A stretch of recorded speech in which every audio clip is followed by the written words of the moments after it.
So I'm here to talk about breaking through digital autism. But beforehand, yeah, Ben Jones, Chief Technical Officer for WPP. No, AKQA. Maybe in the future, you never know. So it's basic. What I'm here to talk about is what we really love. It's about spanning the problems with what technology offers us and connecting with the consumer through emotion. That's what we've got to do. That's what the next phase is all about.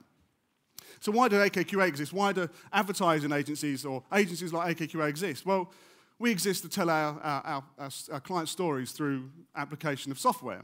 So gone are the days of push advertising. Gone are the days of, you can have my message, have it now.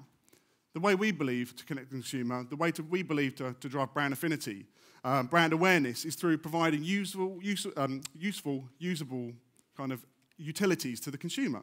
So they get that affinity that way. You're adding value to that person. So we need to tell these stories in a very different way these days.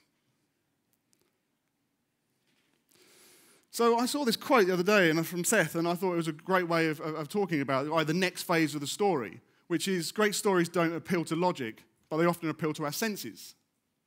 Pheromones aren't a myth. People decide if they like someone after just a sniff. It's that sixth sense. It's that thing which is going on. It's that Malcolm Gladwell kind of moment about connecting with someone while you don't even know why you've connected. So we've got a problem. There's this sense thing. There's this other way of communicating, yet we've got a bit of a problem with hardware void, as I would call it. Void through hardware. That's our problem. If you think about it, at the end of the day, we have a piece of glass in our hand through mobile.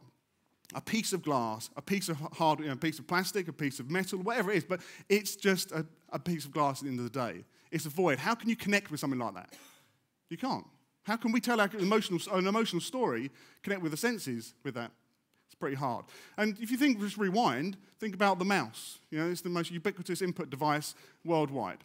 Everyone's got 1, 2, 3, a few cables in their drawers, whatever it is. We have a load of them.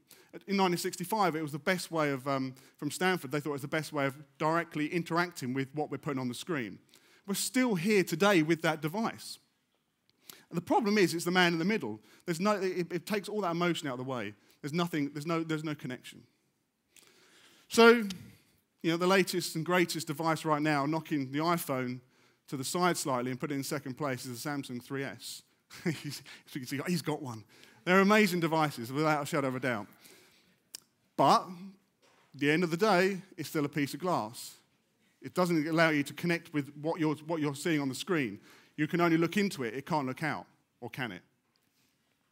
It's got other things you can evoke motion with through vibration, maybe. So there's some things we can play with right now, and some things that we're starting to play with to tell our client story in a different way. So this word autism is a scary word, especially for me to stand on stage and put autism on a screen. And James Hilton, the chief co-founder of AKQA, said, "Are you really going to put that on the screen?" Well, I am, because I believe that we need to appeal to all senses, and right now we're only really appealing to one. So autism, the definition of autism from Wikipedia, I think it was, maybe, or dictionary.com, is characterized by impaired social interaction and communication. Digital autism, the way I would do it, the way I say, is characterized by impaired ability to emotionally connect to our digital experiences, say, through a piece of glass. We have a problem. Basically, there's no connection, there's no conversation, really. You're still talking at people through this application, so you're not going to get this emotional connection, you're not going to have the love. That consumer isn't always going to fall in love with the brand. So we have 5 senses. We have sight, hearing, taste, smell, touch. We only really use one, as I said, sight.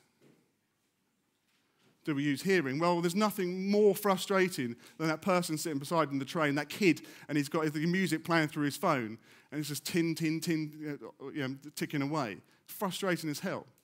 85% of phones are always set in silent mode all the time. So you can't use hearing through a device. We can't, very rarely. There's nothing more annoying than that person tapping an email and it's like, tacking away. Taste, well, you're not going to lick your phone, are you? So that's not going to work. Well, you could. You won't get much from it.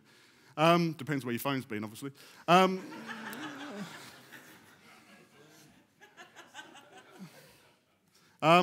Smell, you know, no. Again, depends where your phone's been. And then touch, you know. So yes, we have touch maybe, but it's still only really one sense. It's a unidirectional sense as well. As I said, you're only ever looking at the consumer can only really look in. So the way I see it is that we've got to get this kind of human interaction, this conversation going back and forward again. We've got to get, a great example is the best human interaction is the adaptation of the way a car salesman will sell you a car on the forecourt. And a real human interaction, I'll be looking at you thinking you want to buy a car. You're there to buy a car. Yeah, but if I'm bamboozling you with lots of information, or you're turning off from the finance options I'm talking about, or you're looking at the wheels and you think, don't like those wheels, the car salesman adapts. He changes. They're the best storytellers in the world. The best storytellers adapt their story as they go through what they can see from someone's face, from what they can hear from someone's voice. So, but we don't do it. The car salesman would, in a real-life situation, say he's going to take you from a different finance option or upsell you the wheels or take you to a different car completely. So how do you do that? I mean, we work for lots of automotive brands. We work for Audi, Nissan, Fiat, Volkswagen, Mini, you name it. We seem to work for them all at the moment. And you know, we've got to solve that problem through digital, solve that problem through a mobile device. Because, yes, okay, I'm going to show some really boring stats here, but we all know that 3/4 of the population will be online in 2012.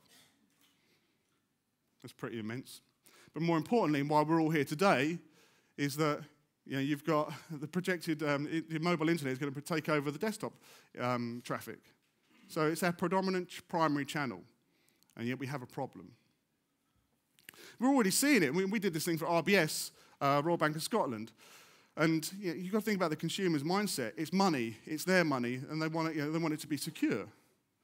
And yet, the mobile, we launched this, within three months, there was 2 million people moved over to mobile banking because it was easier, it was at point of impulse. To the point of impulse that they were using it 20 times a month, which is going to reduce fraud at the end of the day if you're constantly checking your account, snacking on your financial data. So it's happening. We all know it's happening. So it's like a summary of the problem. Stories really count. The emotions really drive loyalty, drive conversion of sale. The mobile is the primary channel, and yet we still have this void. No way of actually doing what we're talking about. So, as I said, it's like this huge void in between the middle of them. What do we do? How are we going to fix it? Well, I'm here today to tell you it's a changing world. You're in luck. Technology is starting to catch up. And even now, the technology we have, we can start to be creative about how we use that technology, those devices, the vibrations within the phone and so forth, and sound, to be able to evoke an artificial kind of emotion. Or at least think that we have that emotional intelligence. So, there's another example here. We did this book for Dawn and Kinsley, and it was The Human Body. It's their biggest selling book ever. And it was like we could just taken it into iBooks, for example. Could have done that. We made a hero application of it. We knew we had to make it interactive. We knew we had to find the next stage of a book.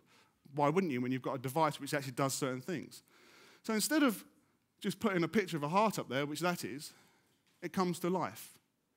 Now the iPad hasn't got a vibration unit in it. Problem. But what we wanted to do is we used sound, we used motion, and we used subsonic sounds to be able to activate an element of vibration. So you see the heart, you can hear the heart, and you can feel the heart on the back of the iPad through subsonic sound systems. Simple. You just have to be creative in terms of the way you're using the devices right now and what the technology allows you to do right now. Another one is like Nike came to us and said, we want to do Nike training. Cool, we'll do Nike training. We can easily do that, but how do we make sure that people come back to using training applications? You have to evoke an emotion. You have to drive, that emotion will drive loyalty to the application. They'll come back and use it again and again and again. And so, simple.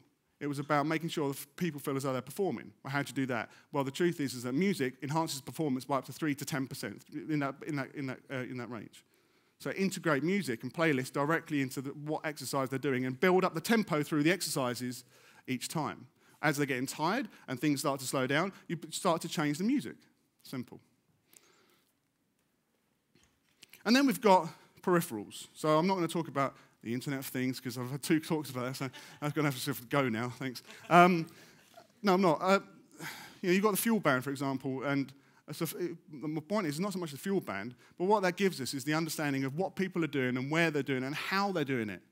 So we can start to really mine all this data to be able to push back, or at least infer what emotion they may or may not have. So our input equals data, and then that equals, say, this artificial emotion, an understanding, and then we can adapt and change the experience next time or within the experience each time. And then, as I said, data will then give us these beautifully tailored experiences. The right experience, it's a tailored, I don't know, for Nike it would be a tailored training program, for example, next, because you get bored by doing sit-ups, or you get bored of doing, I don't know, well, I get bored of exercise generally, actually, so let's just carry on. They're relevant, but most importantly, we start to be intelligent. And that's what emotions give us as humans. If you're emotionally intelligent, you're more intelligent than an academic person. So where next? I like that little transition. It's bidirectional. That's where we need to get to. That's what's coming, and that's what technology is going to offer us very, very shortly. It's already started with the Samsung Galaxy 3S. They have the forward-facing camera. What can you do with that? Well, right now they don't use it for what it could be. At the moment, it just turns the phone on and off. It allows you, it looks to make sure you're looking at the phone at any point in time. It's still adapting the experience. It's still adapting to what you're doing. It's not really looking at your emotion. But there's the start. You can start to be clever with that. So it starts to become a bi-directional conversation. You can start to communicate. We can start to communicate our brand stories. But this is most exciting. It's where Samsung 3S is going. It's where a majority of the large technology companies are in research with. And this is a number, obviously, of a patent number. And it's been filed in America, and this is by Microsoft. Microsoft are looking at emotional analysis. They're looking at what your face is doing, reacting to what your face is doing, what it's saying about you, whether you're confused, happy, sad, you know, and then changing the advertising or changing the game depending upon where you're at. Emotional analysis. You should look at the patent because it's really exciting in terms of where they're going. And we're looking at working with various different kind of companies who are in this space to be able to integrate, not so much now because the devices aren't there, but very shortly in the future. So Connect is already in your home, Microsoft Connect, but it's only going to go down to the mobile very shortly, i.e. Samsung 3S. So let's just take a scenario, you know. Let's take the confused one. I don't know which one that is. Is that confused? Maybe that one's confused. I don't know. You look confused. Let's just say this isn't an application we did in any way, shape, or form, but purchasing a pair of shoes. If you have this, integrate this technology into the phone, into the application, drive it through intelligence, then it starts to adapt. So if I'm a man, which I am, I think, and I'm looking at my phone, buying a pair of shoes, or browsing a pair of shoes, don't show me women's shoes. It allows us to declutter the experience time and time again, so it becomes simple. If I don't like those particular shoes, the purple ones, you can tell from my face, I'm like, no, don't like those. It wouldn't suit me on a Saturday night. You haven't seen me on a Saturday night. So take them away. Provide, I don't know, slingbacks or whatever they're called. Change the experience, adapt it through what I'm looking, what my face is saying. Another area is what I'm excited about is liquid screens. Not now, because it's just they're not even there. It's a company called Tactus Technology. I don't know if you've heard of them. Pretty cool. They're starting to come out with liquid screens. And so what that does is it bubbles up the interface of the screen as like little teeny liquid bubbles. And so you have a kind of level of haptic feedback, which is quite nice. At the moment, it's a very structured kind of format in terms of where the keys are. You know, that's what will bubble up. So it's recreating a keyboard at the end of the day. But that's just stage one. We're looking at a couple of other companies who are starting to mold it into the whole screen. So the whole screen becomes a fluid kind of, it creates an emotion. When you press hard, it pushes back. So haptic feedback is the first phase. But where's that going to go? Well, it starts to what we would call rehearse ownership, potentially. Rehearse ownership, which is driving conversion of sale. So say you're looking for a Mulberry handbag online. I don't know why I keep choosing women's shoes and women's handbags. Worrying. And I'm shopping for a Mulberry handbag, a high-value item. You know, I don't know how much they are, £1,000 or something stupid like that. If we can use a liquid screen to provide a level of texture, which you're going to be able to do in the next 5 years, then you can start to touch it, feel that texture, rehearse the ownership of that, owning that handbag, and you can define the level of quality through that as well over the next few years. So you can actually, you know that it's a Mulberry handbag because it's beautifully soft leather, for example, or you can feel the cowhide through it. Evoking emotion throughout and having that bi-directional conversation, pushing the conversion of sale. Smelling phones, I don't know about this one, I'm not so sure. But I mean, there are breathalyzers, but you can think of a very useful application for smelling phones.